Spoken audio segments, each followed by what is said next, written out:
Entre 1914 y 1918 apareció un nuevo y sorprendente escenario bélico que iba a revolucionar la guerra: el aire. Hubo feroces combates aéreos. Cazas contra cazas. Igual que si lo estuviera viendo. Era como una nube de moscas en el cielo, moviéndose rápido, claro. Muy rápido y bajando en picado.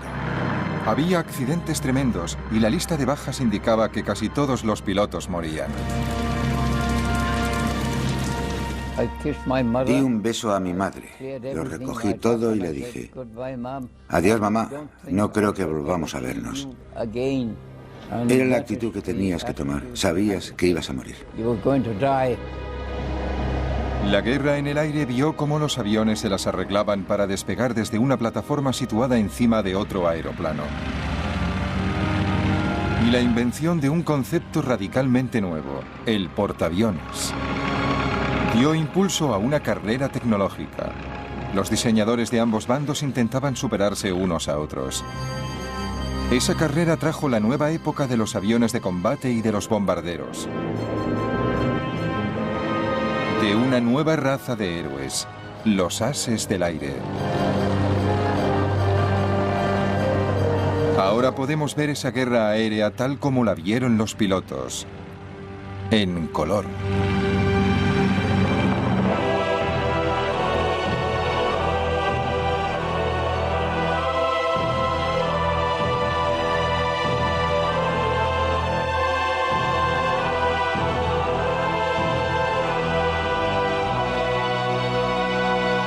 Primera Guerra Mundial en color. Sangre en el aire.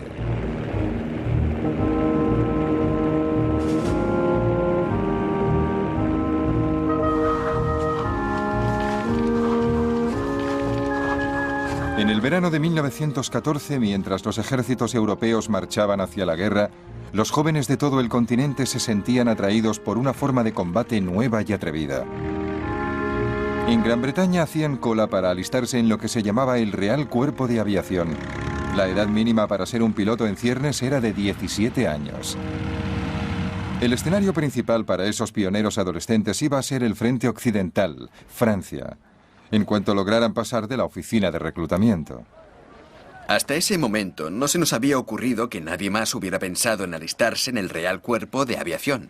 Era idea nuestra, una idea brillante y original, y a nadie más podía habérsele ocurrido.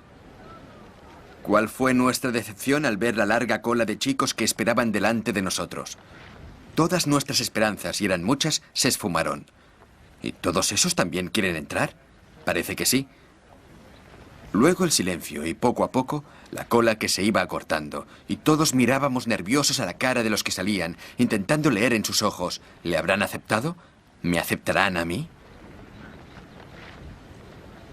La aviación solo tenía 11 años de existencia cuando empezó la Primera Guerra Mundial.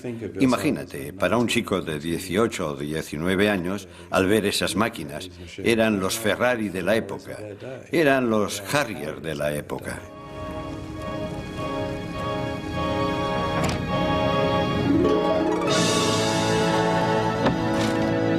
La aviación, con toda su temprana locura, acababa de nacer.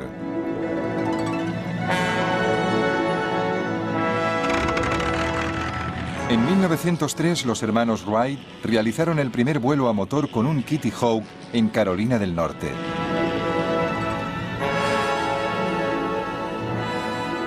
Los jefes militares empezaron a comprender que los aviones podrían ser útiles para la guerra.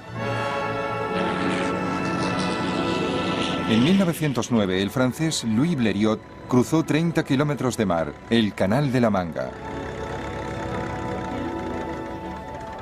Cuando miraba hacia abajo veía el mundo como nadie lo había visto jamás.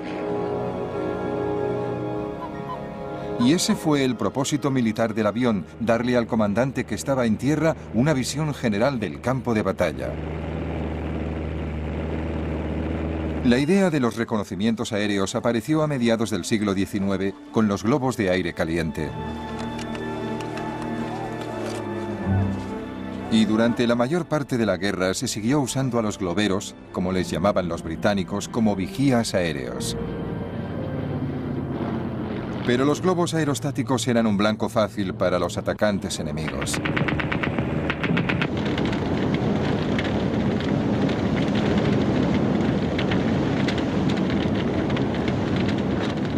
Para mayor seguridad, desde 1916 se permitió a los tripulantes de globos usar el paracaídas plegable que se había presentado en Norteamérica por primera vez hacía 30 años. Durante la Primera Guerra Mundial, a los pilotos aliados no se les permitió llevar paracaídas porque sus comandantes creían que eso podía animarles a abandonar el avión innecesariamente. Los paracaidistas fueron la clave de una nueva forma de defensa aerostática. Cuando el globero localizaba un avión enemigo, saltaba rápidamente en paracaídas. Luego, la tripulación intentaba recoger el globo antes de que se incendiara. No era una solución muy satisfactoria, y los aviones más pequeños y más rápidos terminarían siendo claves para reconocimientos aéreos y usarían cámaras fotográficas para espiar en territorio enemigo. Si retratas algo, ves cosas que un observador corriente no puede ver, porque te llevas la película a casa, la revelas, la amplías, creas una imagen muy detallada y miras. Puedes ver nidos de ametralladoras, puedes ver rutas, puedes ver puestos de mando. Además de tomar fotografías, los pilotos podían transmitir por radio lo que veían al control de tierra. La única manera que tenía el enemigo de evitar que la información se filtrara o que el piloto volviera a la base con sus valiosas fotografías era abatirle. Pero en esas primeras épocas era difícil. Uno de los mayores problemas iniciales para que las armas fueran eficaces contra los aviones, ya fueran bombas, ametralladoras o cualquier otra cosa, era la cuestión del peso. Eran aviones primitivos, muy ligeros, con motores muy poco potentes. Apenas podían cargar con el piloto. Los pilotos se enfrentaban con otro obstáculo a la hora de disparar. El propulsor delantero estorbaba. La primera solución llegó en abril de 1915 de la mano del piloto francés Roland Garros. Puso cuñas de acero en las hélices propulsoras, así las balas de las ametralladoras simplemente rebotaban. Claro, no es una solución ideal, sobre todo por el peso añadido de la armadura para resistir el fuego de la ametralladora, y también porque desviaba una de cada 10 balas, y algunas incluso podían rebotar y dar en tu propio avión. A pesar de los peligros, Roland Garros abatió 5 aviones alemanes en 2 semanas. Sus pilotos no sabían de dónde venía el fuego, pero entonces Roland Garros se vio obligado a aterrizar en territorio alemán. Los alemanes vieron inmediatamente por qué este avión tenía tanto éxito, y en realidad estamos hablando de un solo avión que había hecho estragos en las fuerzas aéreas alemanas de la época. Pero cuando vieron lo primitivo que era el sistema y cómo podían disparar a través de las aspas, entregaron la máquina a un diseñador holandés muy brillante con mucho talento, Anthony Fokker. Fokker resolvió el problema y revolucionó el futuro de la guerra aérea, inventando un dispositivo que sincronizaba el fuego de la ametralladora con el movimiento del propulsor, de tal forma que las balas nunca daban en la hélice. Pronto, los pilotos alemanes perfeccionaban las tácticas que llevarían la masacre a los espacios aéreos. Vimos que era un avión alemán, y una vez colocado sobre nosotros, detrás del avión de en medio, se lanzó en picado como un halcón sobre una golondrina. Desde luego, di gracias de volver sano y salvo de esa misión. La aviación aliada estaba indefensa. En 1915 se produjo lo que se llamó el azote de los Fokker. La vida de un piloto aliado se contaba por días.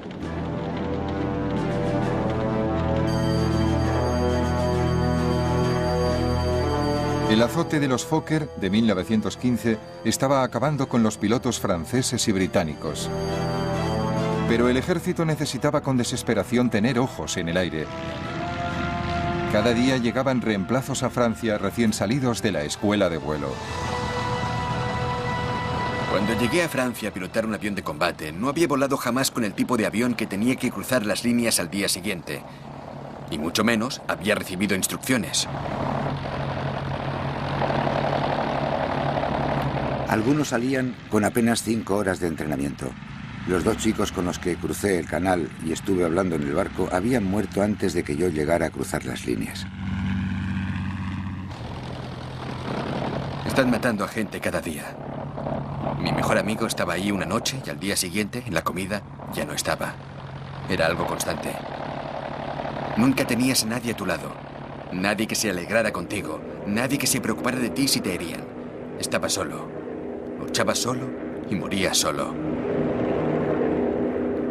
En algunos casos, los pilotos llegaban por la mañana como reemplazos y morían por la tarde sin tener tiempo ni de deshacer su petate. El comandante en jefe del Cuerpo de Aviación Real, Hugh Trenchard, ordenaba que se enviaran nuevos pilotos cada día para ocupar el lugar de los muertos a la hora de la cena.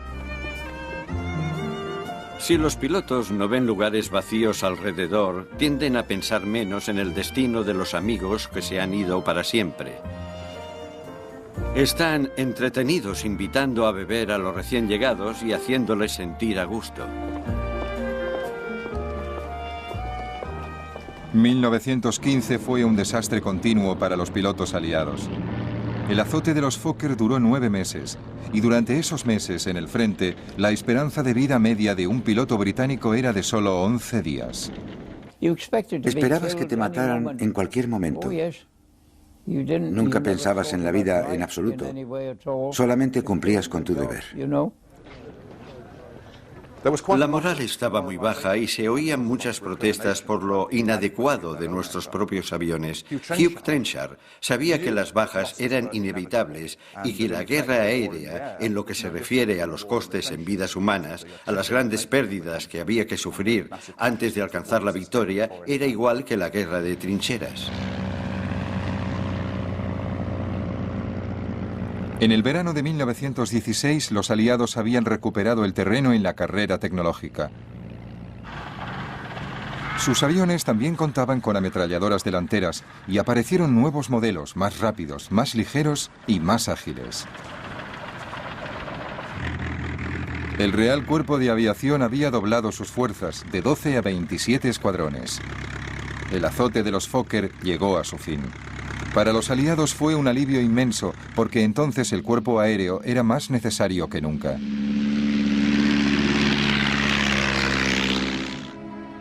El punto muerto en la guerra de trincheras duraba ya casi 2 años. Tanto los comandantes aliados como los alemanes buscaban con desesperación la forma de romperlo. En febrero, los alemanes habían lanzado una ofensiva masiva en Verdún y los franceses resistían a la desesperada. Para aliviar la presión, el ejército británico planeó su ataque al Somme en julio. Los reconocimientos aéreos eran vitales, no solo para localizar objetivos alemanes, sino también para guiar el fuego de la artillería. Los pilotos aliados se pusieron en acción con sus nuevos aviones mejorados. Algunos se hicieron muy populares, como por ejemplo Albert Ball. Albert Ball fue una inspiración para el Real Cuerpo de Aviación porque nada era demasiado peligroso para él y en cierto modo reflejaba la imagen que tenía Trenchard de lo que debía ser el Real Cuerpo de Aviación. Gente sin miedo al peligro, gente que siempre se lanzaba al ataque, aunque eso significara la muerte. Dicen que he chocado con el suelo a 200 kilómetros por hora y que mire cómo ha quedado el tren de aterrizaje. Sí, ya lo he visto. Pero ahora ya está casi listo para volar otra vez. Fue una sensación muy extraña caer en picado. Tuve tiempo de ver cómo me había llegado la hora. Pero resulta que no llegó. Ball no representaba el futuro del Cuerpo de Aviación Real. No podía hacerlo. Confiaba en la suerte para seguir vivo. Volvía con el avión lleno de agujeros de bala. Albert Ball murió a los 21 años. Había abatido 44 aviones alemanes. Los franceses fueron los más rápidos en sacar partido de sus ases del aire. Concentrándose en las vidas de los héroes del aire, distraían al público de las masacres en las trincheras. Los pilotos de éxito eran perseguidos por la prensa y exhibidos entre la alta sociedad.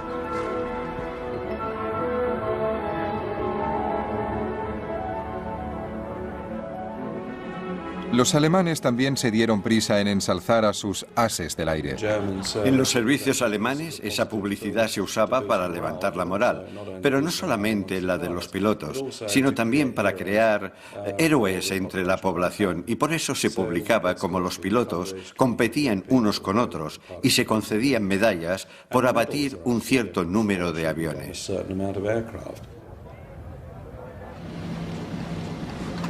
El as del aire alemán más popular era Manfred von Richthofen, el Barón Rojo. Richthofen abatió 80 aviones enemigos, más que cualquier otro piloto en la guerra. Soy un cazador. Cuando he abatido a un inglés, mi pasión por la caza queda satisfecha, por lo menos durante un cuarto de hora. Von Richthofen se convirtió en el ídolo de una visión romántica de la guerra aérea. Caballeros con brillantes armaduras voladoras enfrentándose en combate singular.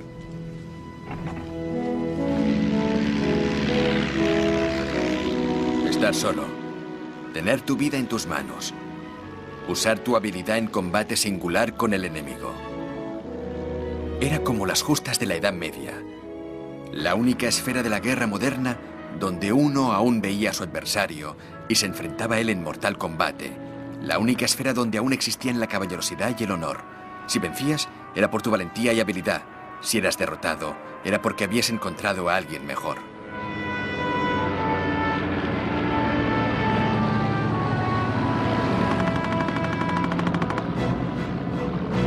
Pero mamá, no se pueden imponer desde la simple tierra las normas para la gente que patrulla por el aire. Allí eres alguien distinto. Yo diría que no eres un hombre. Yo por lo menos no lo soy. Eres la encarnación del diablo, lleno de la emoción de jugar al mejor juego que haya creado Dios jamás, loco tras los alemanes, olvidando todo lo demás. En lo único que piensas es en demostrarle al cabeza cuadrada que hay un solo hombre digno de estar en el aire, y no dos. En una zona de combate, cuando las balas silban a tu alrededor y estás envuelto en humo negro, te conviertes en otra persona. No eres humano, por decirlo de alguna manera. En cierto modo, dejas de ser humano. Eres una máquina de guerra y cumples con tu misión. En abril de 1917, los alemanes volvían a adelantarse en la disputada carrera armamentística. Su ventaja era en parte táctica. Empezaron a actuar en escuadrones de 14 aviones llamados Yastas y enviaban 3 o 4 Yastas hacia el frente de una vez. Estos grupos masivos recibían el apodo de circos volantes. Las Yastas llevaron a las primeras grandes escenas de duelos entre escuadrones y no entre individuales, los famosos días de los combates en grupo. Los escuadrones británicos y aliados se enfrentaban a los circos alemanes en el aire, sobre las trincheras, y luchaban hasta la muerte, muchas veces ante la sorpresa de la infantería que les veía desde abajo. Igual que si lo estuviera viendo, eran como una nube de moscas en el cielo, moviéndose rápido, claro, muy rápido, y bajando en picado y rodeándose unos a otros. Y oíamos los disparos, claro, pero estaban muy altos. Yo vi algunas batallas maravillosas, batallas aéreas entre 2 aviones de combate. Y nunca... Pero el problema es que nunca sabíamos quién ganaba. Apostábamos entre nosotros y yo me preguntaba, ¿quién volverá? ¿Quién va a ganar hoy? ¿Serán los alemanes o será uno de nosotros? La superioridad de los aviones alemanes y las tácticas Yasta costaron caras a los aliados. En 1917, durante el llamado Abril de Sangre, perdieron 150 aviones y 316 aviadores. Unos meses más tarde llegaron los primeros pilotos norteamericanos, pero la superioridad alemana se mantenía. Sin embargo, los aviadores aliados tenían que seguir volando sobre las líneas enemigas para dar información a sus ejércitos que preparaban desde tierra sus ofensivas de verano. Los comandantes y hasta los pilotos sabían que no tenían el mejor equipo ni las mejores herramientas para el trabajo y sin embargo les exigían que contribuyeran a una gran ofensiva. Sabían que los alemanes tenían mejores equipos y hasta cierto punto mejores tácticas y era algo trágicamente inevitable. Tenían que seguir volando. En esos momentos no podían hacer nada. Esta mañana nos hemos enfrentado con una nueva gama de Fokkers y desde luego son muy buenos. El piloto se ha quedado quieto y me ha bañado de plomo como con una manguera. Lo único que podía hacer yo es fijarme en su localizador y darle al timón de lado para desviarle la puntería.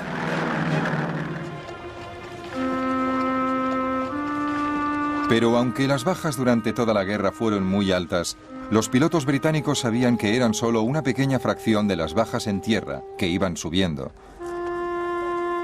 Y la vida de los pilotos, aunque muchas veces fuera corta, era muy cómoda comparada con la de los PDI, pobres desgraciados de infantería de las trincheras.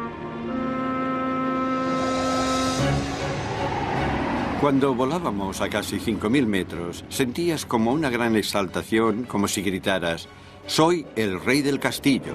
Estabas ahí arriba y la guerra no te afectaba. Yo estuve en la infantería y siempre íbamos sucios, piojosos y muchas veces muertos de hambre, mientras que en el cuerpo aéreo vives como un señor. Cuando estaban en tierra, la vida de los pilotos era muy extraña porque se enfrentaban a la muerte cada día en el aire, pero luego volvían al campo de aviación y tenían un salón agradable, buena comida y una cama decente para dormir. Es una maravilla volver de la patrulla por las noches pensando que has terminado por hoy con el brillante crepúsculo por poniente y el levante oscuro y misterioso. Y aquí estoy completamente solo, disfrutando del estupendo sol de mayo y con una brisa fresca. Se está tan a gusto. Oigo el ruido de las ametralladoras, pero aparte de eso, la guerra parece muy lejos, gracias a Dios.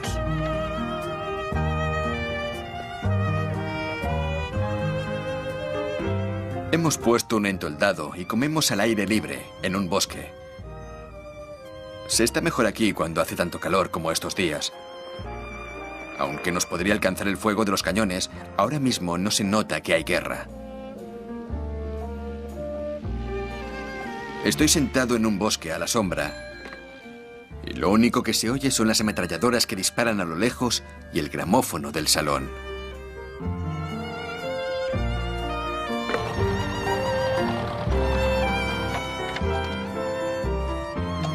Vivimos bien. Hemos ido a Boulogne y nos hemos tomado un helado. Somos el único cuerpo en el frente que toma helado para cenar cada noche. En plena vida, estamos cerca de la muerte. Y tan cerca de la muerte también conseguimos pasarlo en grande. Cócteles del Bronx, brochetas de higadillos de pollo, champán, helado de fresa y coñac Napoleón.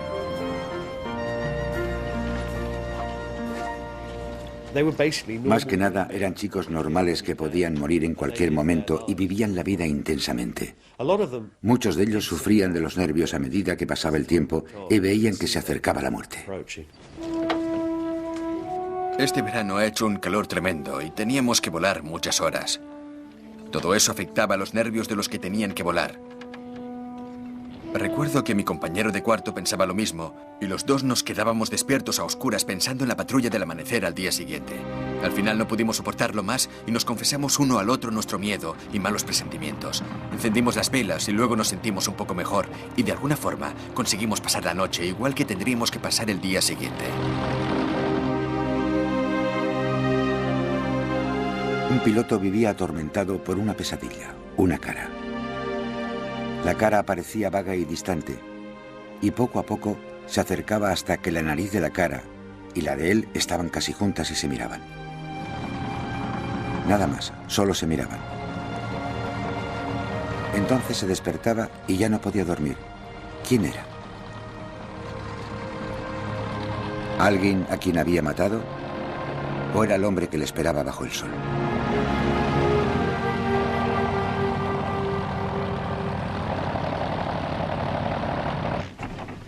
Ni siquiera el varón rojo, que parecía invencible, era inmune a la muerte, aunque no le afectara el miedo.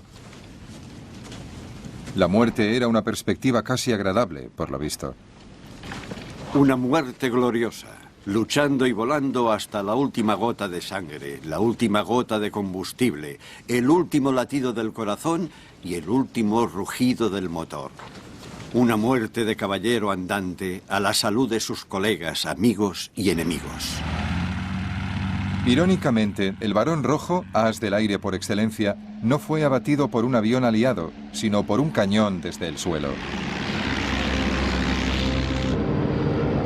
Mientras él dominaba el aire sobre la tierra, tenía lugar otra guerra aérea aún más extraordinaria sobre el mar.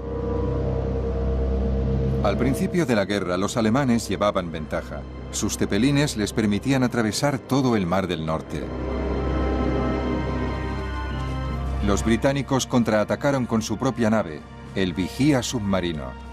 Podía volar a casi 80 kilómetros por hora y, como el Zeppelin, se usaba principalmente para misiones de reconocimiento. Gran Bretaña sufría los ataques de los submarinos. Había que localizarlos.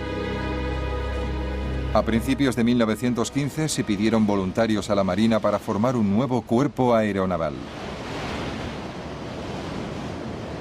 Llegó un mensaje a todos los barcos y cruceros de combate de la flota diciendo que cada capitán tenía que recomendar a un joven oficial de unos 18, 19, 20 años para un servicio especial. Cuando llegamos al almirantazgo, nos acompañaron al despacho del primer almirante del mar, Lord Fisher, que nos recibió diciendo: caballeros, ustedes van a volar y dentro de un año seguramente estarán muertos o puede que consigan la Cruz de la Reina Victoria.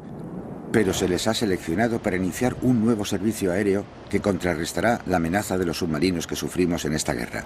Si no quieren volar, vengan a decírmelo antes de 48 horas. Pocos dudaron en alistarse para volar muy alto.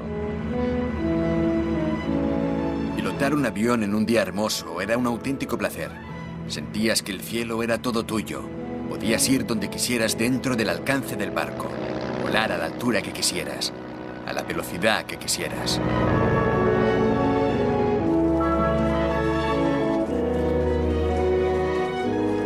Los aviones británicos se hicieron cada vez más sofisticados. Además de localizar objetivos alemanes, también salían a bombardearlos, pero con una tecnología muy primitiva. Podíamos volar muchas horas, pero nuestra capacidad de llevar bombas era más bien reducida. Llevábamos bombas pequeñas que iban más o menos sueltas rodando por el suelo. Al fin las colgábamos de lado con trozos de cuerda y llevábamos navajas para cortar las cuerdas y soltar la bomba.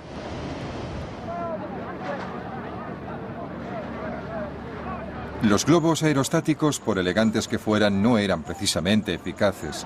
Lo que necesitaba la Marina eran aviones bien armados y más rápidos que pudieran actuar en el mar.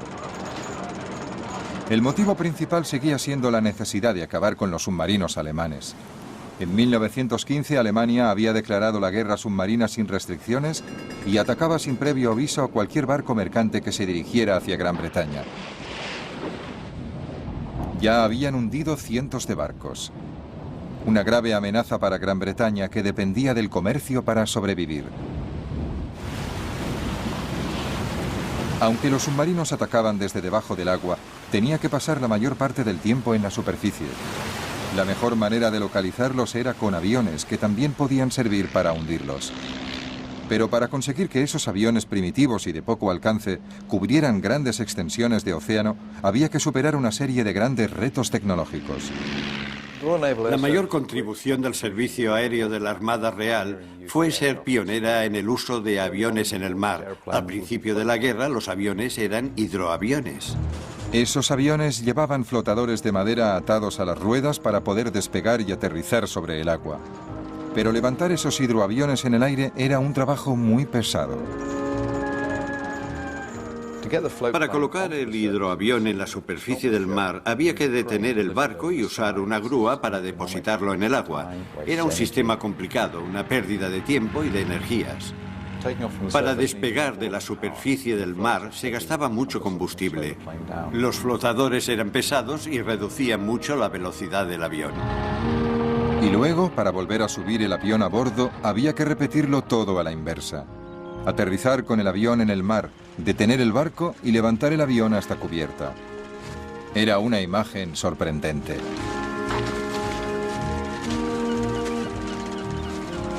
Los hidroaviones eran como aviones que iban de vacaciones a la costa y se habían puesto zuecos para no mojarse los pies.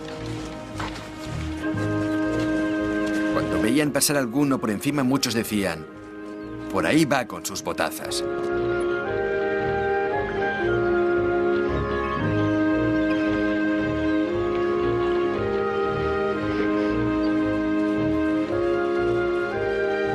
Todas las naciones en guerra se desesperaban buscando la forma de trasladar los aviones.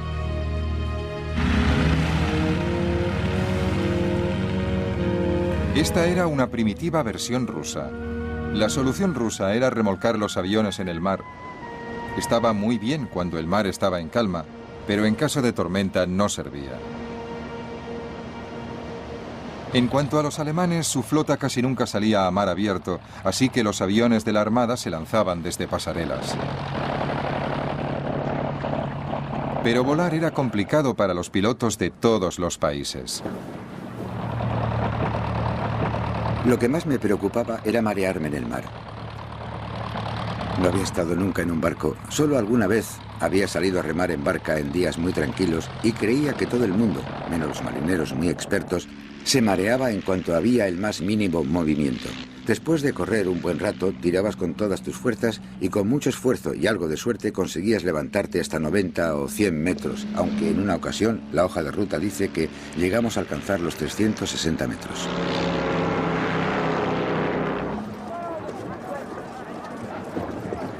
El primer avión marino británico producido en grandes series fue el Short. No era solo un avión de vigilancia, también podía ir armado con bombas. Eso añadía peso y los pilotos no siempre conseguían despegar. El mar estaba tan calmado como una balsa de aceite, pero ¿os creéis que la máquina despegó? Y un pimiento. Estuve 20 minutos luchando sobre la superficie como un pato herido, hasta que el agua del radiador empezó a hervir y la carlinga se puso como una sauna.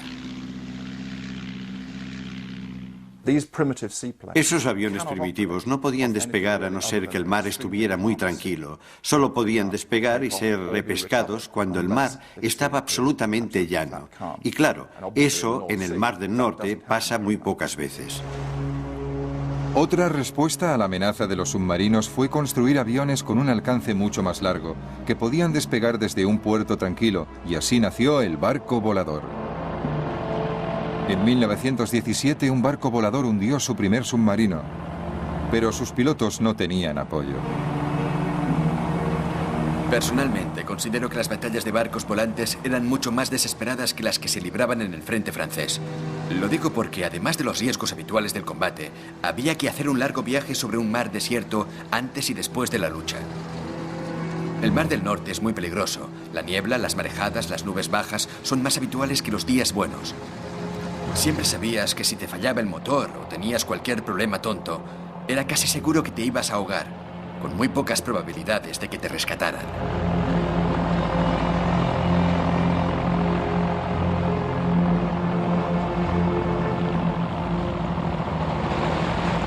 La mejor solución era construir aviones capaces de despegar y aterrizar en un barco. Entonces se iniciaron unos experimentos extraordinarios con los Sopwith Pup.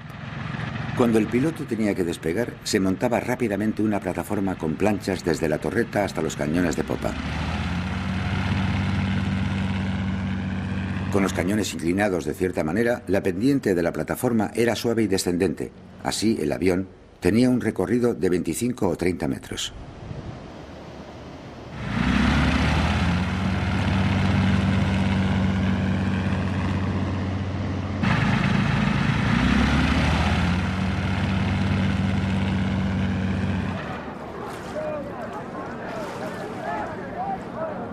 Era muy arriesgado. Si el piloto no lograba la velocidad suficiente para despegar, se estrellaba contra el agua. Pero aunque hubiera calculado bien, pasaría a menos de 1 metro de las olas. Era una operación más que arriesgada, y me encantaba ver a esos pilotos. Les admiraba por su valor y por su habilidad.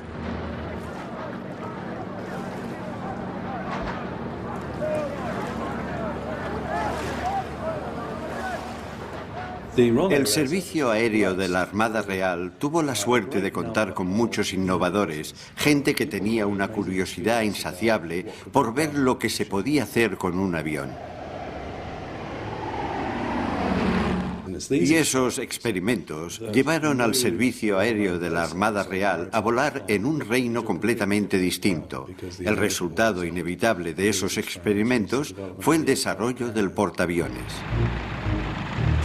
En agosto de 1917, un Sopwith Pup consiguió aterrizar con éxito en la cubierta del HMS Furious, un crucero que había sido reformado para convertirse en el primer portaaviones británico. Lo primero que tuvimos que hacer es aprender a despegar del puente frontal y aterrizar de nuevo. Recuerdo que el capitán decía, es lo mismo que si os pusierais una pistola en la cabeza. Tenéis que sincronizar la velocidad del barco con la velocidad del avión, y es muy difícil.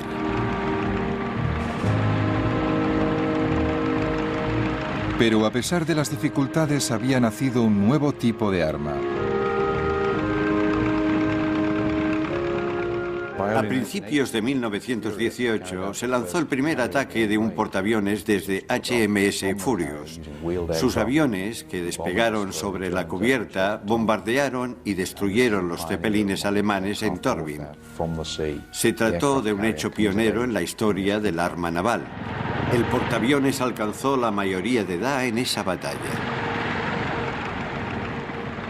Y al mismo tiempo, en tierra se había conseguido otro avance tecnológico, el nacimiento del bombardero.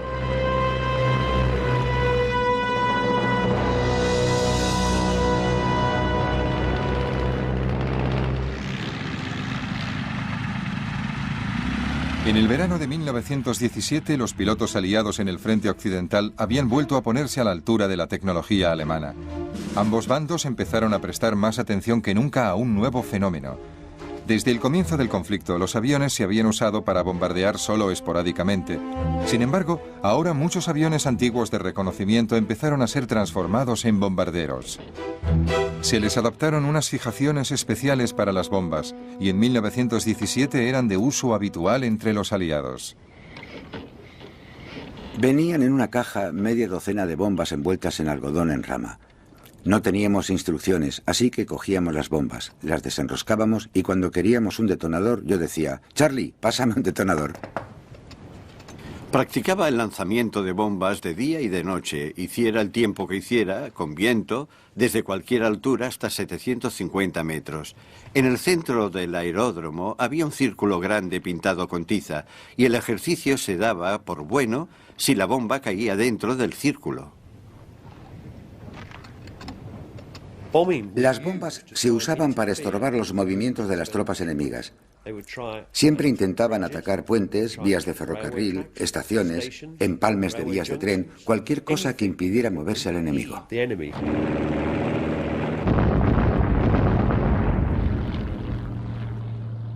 Los bombarderos volaban bajo para soltar su carga, y el fuego antiaéreo era cada vez más intenso. Los británicos lo llamaban Archie.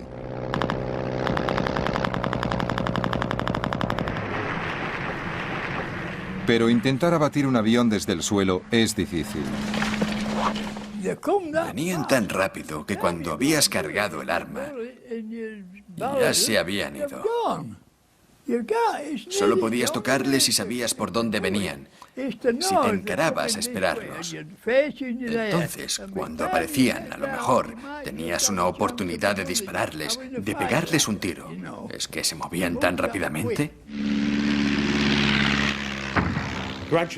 Cada vez había más y más artillería antiaérea, pero no abatían muchos aviones. Era más bien un intento disuasorio, y es un buen indicador de la valentía de un piloto, porque se reían de Archie. Bueno, primero tenían miedo, luego se reían y luego, cuando les fallaba el valor, empezaban a obsesionarse y a preocuparse de que ese día la nube de humo junto al avión les diera de lleno. No sé cuánto van a resistir mis nervios este bombardeo casi diario de Archie. Me he dado cuenta de que algunos están perdiendo los nervios poco a poco. Hoy Archibald nos ha dado un buen rapapolvo y algunas balas han pasado demasiado cerca y oía los trozos de metralla que pasaban silbando y tienen que pasar muy cerca para que puedas oír el silbido de la metralla por encima del motor del avión. La carrera de armas aéreas de la Primera Guerra Mundial dio un giro nuevo y devastador a la industria del armamento. Por primera vez, los civiles se convirtieron en objetivos. Los alemanes llevaron a cabo el primer bombardeo a civiles en enero de 1915 en la costa de Norfolk. Su bombardero era un Zeppelin. En mayo de 1915 los cepelines bombardearon Londres. 7 civiles resultaron muertos. Dijimos, mira eso. Era una cosa larga y negra con forma de puro que se acercaba muy despacio. Abracé a mi madre y la verdad, no sé lo que sentimos. La gente empezó a prepararse para los ataques de los cepelines.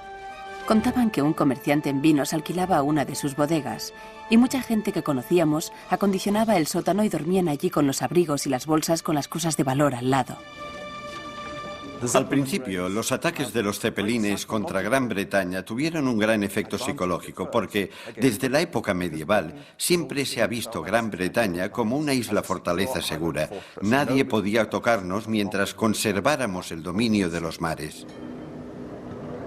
En comparación con los bombardeos posteriores de la Segunda Guerra Mundial, no mataron a tanta gente. Fue la novedad de sentirse repentinamente amenazados desde el aire lo que provocó más pánico del que se podía esperar, dadas las estadísticas. Los cepelines eran lentos y vulnerables, y los alemanes desarrollaron un nuevo bombardero de largo alcance, el Gotha. En el verano de 1917, escuadrones de Gothas salieron de Ostende, en Bélgica, para atacar Inglaterra. Pude distinguir muchos aviones enormes en formación volando hacia el este. Me lancé en picado sobre el último y le solté todo un cargador a poca distancia. Tuve la satisfacción de ver cómo las balas le daban en todo el fuselaje y las alas, pero aparte de hacerle bajar un poco el morro, no tuvieron el efecto que deseaba. Me llevé una gran decepción. Qué insolentes eran los malditos cabezas cuadradas, paseándose por el cielo de Inglaterra como si fueran los dueños. Me volvía ciego de rabia pensando que los germanos irían a bombardear Londres y que encima se irían tan tranquilos, o casi. Los alemanes volaban adrede sobre Londres en esos bombarderos pintados de blanco en pleno día para demostrar que podían hacerlo y que eran invulnerables para los aviones de combate británicos. Eso tuvo un impacto inicial significativo, como los cepelines. También crearon mucho pánico al principio por la novedad de los bombardeos. En el ataque a Londres murieron 162 personas. Para calmar a la nación, un escuadrón de ataque volvió rápidamente desde el frente occidental para procurar cobertura aérea a la capital. El general sudafricano Jan Smuts debía diseñar una nueva estrategia de defensa en el frente interno. Introdujo una serie de sistemas de aviso. Cohetes explosivos llamados petardos, silbatos de la policía y carteles, y también nuevas armas antiaéreas. Las defensas resultaron eficaces, así que los alemanes pasaron a los ataques nocturnos.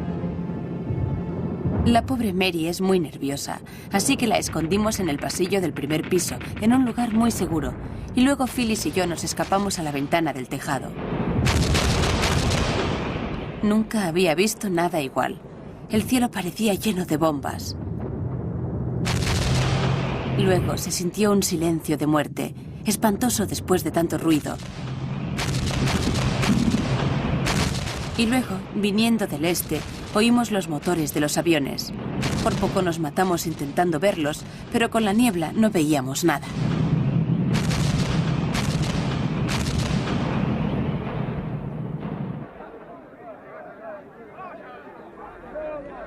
Incluso por las noches, las defensas antiaéreas británicas resultaron tan eficaces que los alemanes terminaron abandonando los ataques con bombarderos. Los últimos Gothas llegaron en mayo de 1918.